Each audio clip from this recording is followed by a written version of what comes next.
what are we on, like day 700 of the 15 days to slow the spread? The fact of the matter is, I think we've learned, you give these people an inch, they will never let go. They are going to take a mile. They are going to restrict. They're going to mandate. They're going to lock you down. And we cannot accept that. Obviously, in Florida, we do not accept it. So there's no reason to be restricting or mandating anybody throughout our country.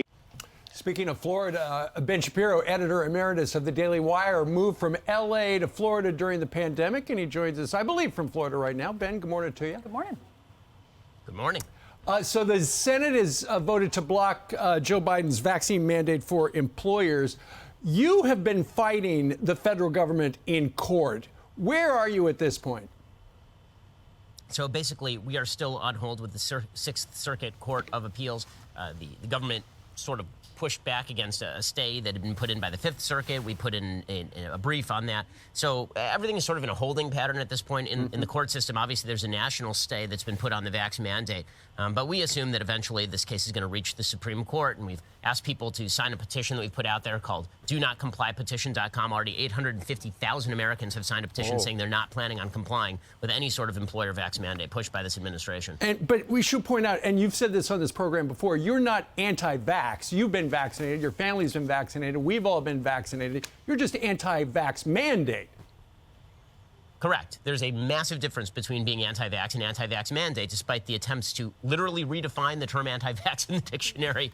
It just shows the cultural dominance of the left. Being anti-vax means that you actually think that the vaccines are actively bad. Being anti-vax mandate means that you believe that people should be free to make their own decisions, particularly when the scientific suggestion, the data show that even vax people are passing this, that vaccination is preventing hospitalization and death, but not transmission, that vaccination is preventing hospitalization and death, but it's not preventing people from getting the disease, although in lower numbers than people who are unvaxxed. So vax mandates are anti-logic, they're anti-science, and they're anti-freedom. Ben, there are a lot of people watching that are sick of this. It's been 2 years of the government telling us and changing the rules over and over and going back and forth.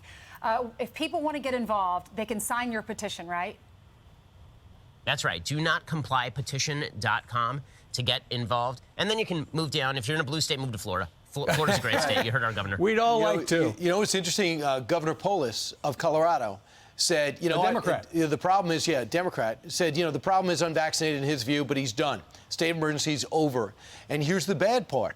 We lost 27 Air Force personnel yesterday because they refused to take the shot. We lost 34,000 healthcare workers in New York because they either have natural immunity or they're not comfortable taking the shot. Now, do you know that Anthony Fauci says we got to get a booster, so that's 3 for a lot of us. And then he said we might have to get it annually. That'll be 4. And now with the Omicron, they're working on a different shot. How many shots are we going to get? Even the most pro-vaccine person, is there a limit to the pincushion in your deltoid?